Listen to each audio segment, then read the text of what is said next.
Galerinha do YouTube e do TikTok, estamos aqui para dar a primeira dica aqui no canal, tá certo? A dica hoje é microinversor e inversor. Qual que é a diferença na prática e na instalação? Acho que eu nunca vi nenhum canal no YouTube mostrar desse jeito. A dica primeira: cuidado com o telhado da telha, quebrar, ferrou, choveu, molha tudo, estraga, problema grande. A dica então real: diferença do microinversor para o inversor convencional. O microinversor, as placas são ligadas em paralelo, elas não são ligadas em série. No inversor convencional, cada placa é ligada positivo, positivo, negativo, positivo, negativo, e sai no final positivo de um lado, negativo de outro, que vai direto no inversor.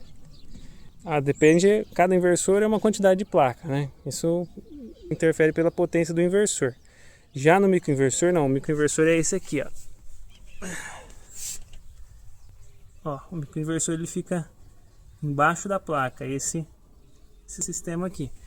E as placas são ligadas direto no inversor, na entrada deles ali. Acho que não deu pra ver legal. Aqui, ó, do lado de cá, ó, tem duas entradas, do lado de lá tem mais duas. Então são 4 painéis.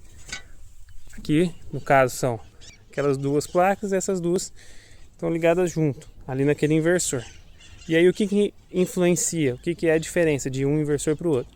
Como o inversor convencional, as placas são ligadas em série, vai somando a potência de todas as placas e somando a tensão. No final, você vai ter como se fosse uma placona grande, com uma tensão e uma potência bem alta. Já no microinversor não, uma tensão em corrente contínua e uma potência em corrente contínua. No microinversor não, cada placa é paralela, ela vai usar a potência e a tensão dela. Qual que é a vantagem e desvantagem de um de outro? O inversor convencional, você vai conseguir colocar, por exemplo, se fosse nesse que tem todas elas ligadas pelo mesmo lugar, ou então num galpão maior, você vai conseguir colocar um inversor para 20, 30, 40, 50 placas. Já o microinversor não, o microinversor você tem um microinversor para 4 painéis, né, no caso. Só que a vantagem dele é que no caso aqui, nem tanto pela sombra. Agora no finzinho do dia que está dando uma sombrinha ali naquela placa. Mas ela não vai influenciar a geração das outras. Mas a vantagem maior nesse caso foi que na época que o cliente comprou, essas placas são de 550 potência. E aí como demorou para colocar de novo, não tinha mais a de 550. Tinha só aquela ali que é de 600 watts. E o inversor ele é compatível com a placa até de 700. Então daria certo também a placa de 700, mas aí ele optou por pôr de 600. E isso não influencia no sistema. Por quê? Como ela é maior, a potência é maior, ela vai gerar mais energia. E essa menor vai gerar menos energia. Se fosse num sistema onde ela estivesse ligado em série, não poderia colocar. Porque senão ela ia exigir muito para elas se balancearem, né? Essa gerar mais do que o limite dela. E ela ia limitar a potência da outra também, fazendo com que a outra diminuísse.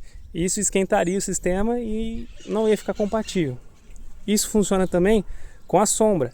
Quando acontece uma sombra daquela, se tiver ligado no inversor string convencional, ele vai seguir e se limitar por aquela placa que está gerando menos.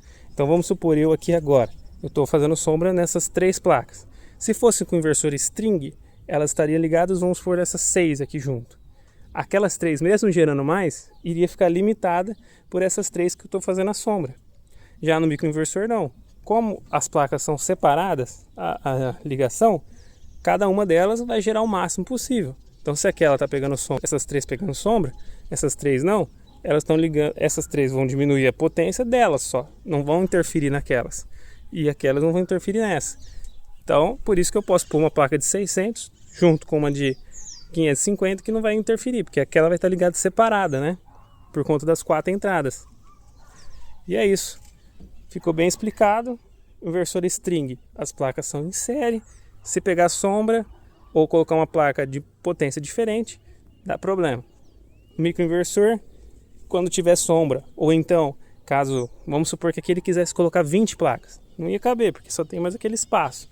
Então a gente ia ter que usar a outra água do telhado, ou de lá, né?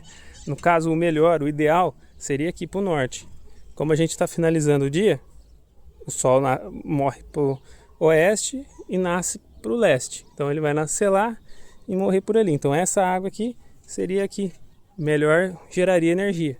Tem o espaço ali porque ele vai querer colocar mais 3 placas ali e mais um outro inversor.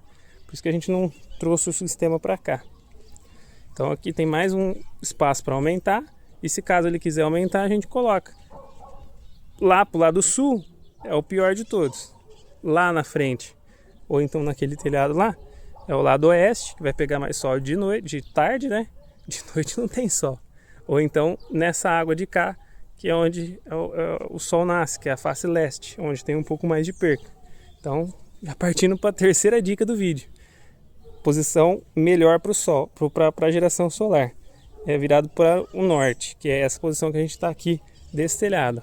Vocês podem ver o sol lá, morrendo lá, ele vai nascer para lá.